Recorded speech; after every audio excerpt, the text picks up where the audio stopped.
Wir saßen hier an der Bar und da ging es darum, wir waren uns einig, dass ein Lockdown wie in China ist bei uns nicht möglich. Das würde unsere Gesellschaft nicht verkraften, nicht mittragen, nicht wollen und so weiter und so fort. Also wir standen hier an der Bar 4 Wochen vorher und es war uns sonnenklar, dass das nicht passieren wird. So. Und dann ging es los und dann kam die Verkündung des ersten Lockdowns.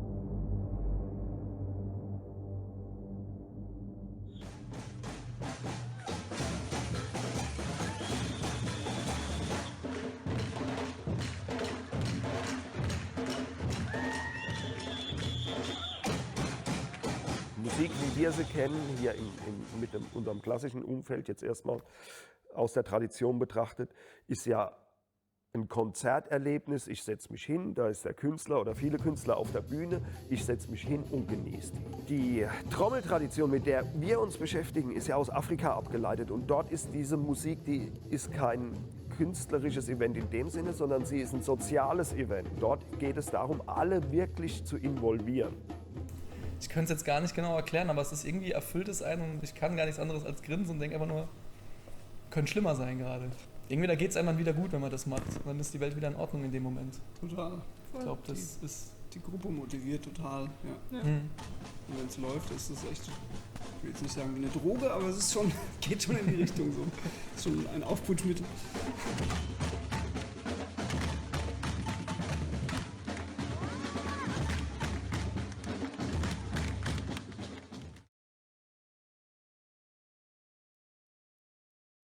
In der Anfangszeit hat man vieles darüber kompensieren können und müssen, dass man neue Wege gehen musste. Also wir haben den Schlagzeugunterricht, zum Beispiel den Einzelunterricht, den hatten wir die Woche drauf fast zu 100% online laufen.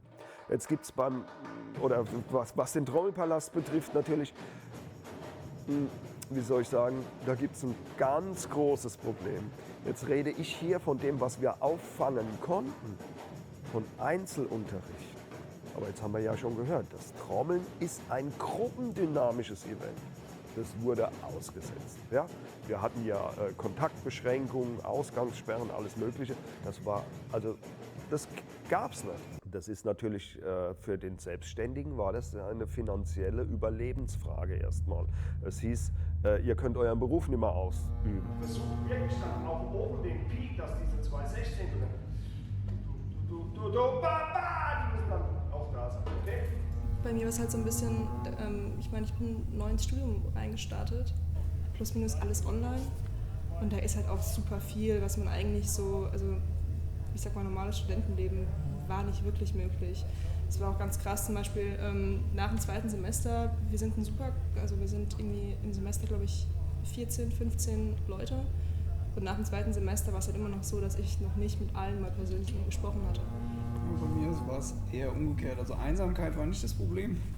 Eher das Problem, dass die gesamte Familie halt die ganze Zeit immer auf einem Haufen sitzt. Was die ersten 3 Wochen top und toll und super ist. Aber irgendwann gibt es halt so den Moment, wo man denkt, jetzt gehe ich mal in den Keller alleine. So, ne?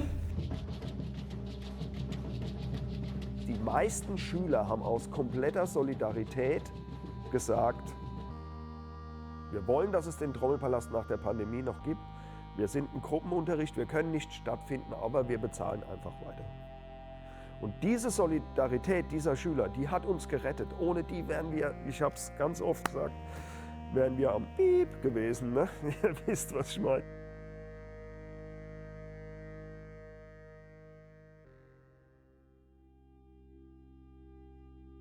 Das ganze Online-Ding und nicht mit Leuten zusammen Mucke machen und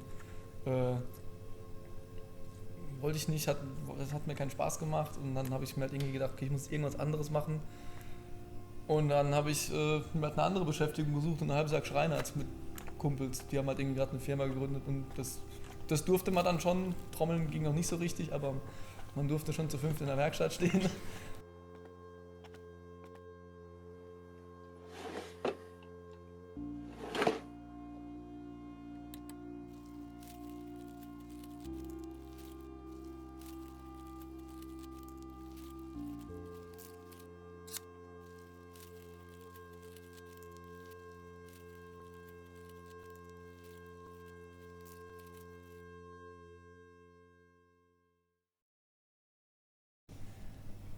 Für die Band war, also finde ich, war gerade dieser, so kam es mir vor, dieser zweite Lockdown so richtig hart, weil Ja.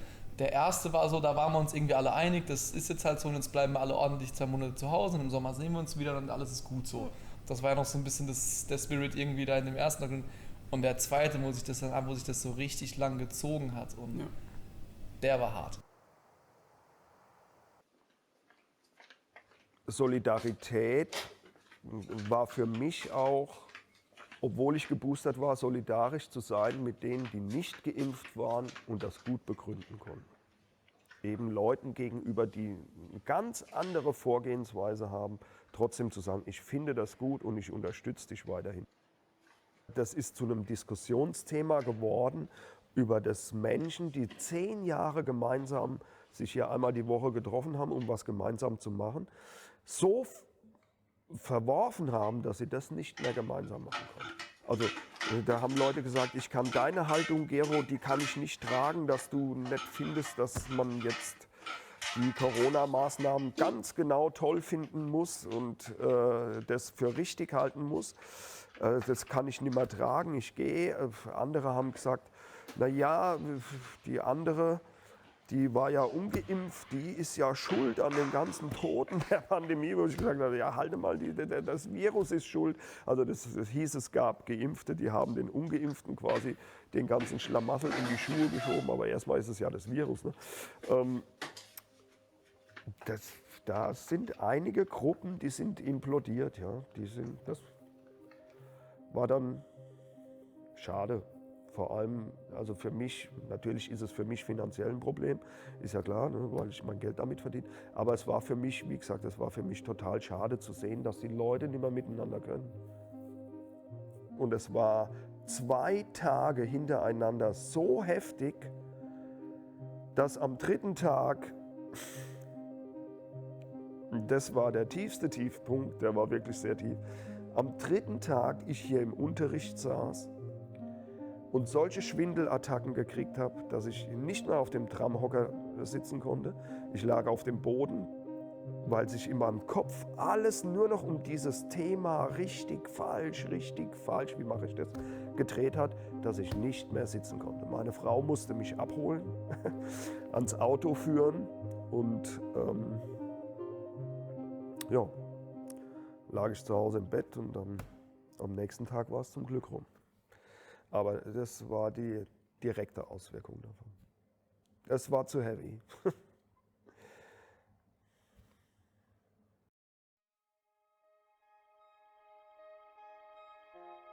Eigentlich war es erst wieder gut, als ich auf der ersten Jam-Session war. nach dieser Scheiß-Pandemie. Ja. So, und auch mit Testen und mit Maske zumindest Aber wenigstens größtenteils. Aber, irgendwas. ne, aber man Wenigstens kommt in diesen irgendwas. Raum und denkt, hey, hier sind Leute, cool. Es gibt noch andere Menschen, die auch wieder Lust haben. Das war, glaube ich, echt, das hat Genau. dann einen wieder gerettet. Ja, voll. Ja, Ja. total. Aber- Ja. Am letzten Freitag habe ich einen kleinen Gig spielen können. Die Proben waren auch super, die Truppe war gut. Und das war so diese kleinen Momente, in denen man mit Leuten zusammenspielen kann, dass man die deutlich mehr schätzt. So, dass sowas geht und dass es halt eben nicht selbstverständlich ist und wie schnell das eben vorbei sein kann, theoretisch. Die Situation ist sehr fragil, weil ständig werden Sachen vom Veranstalter abgesagt, wegen Corona. Oder vielleicht wird Corona auch manchmal vorgeschoben mittlerweile, habe ich so das Gefühl.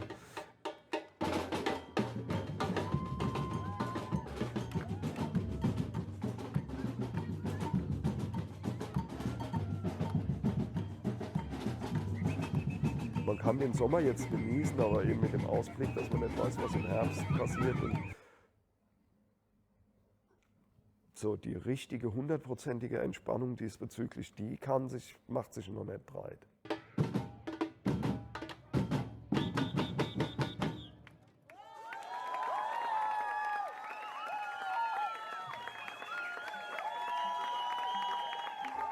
Es ist ein riesiges Glück, dass wir das jetzt geschafft haben.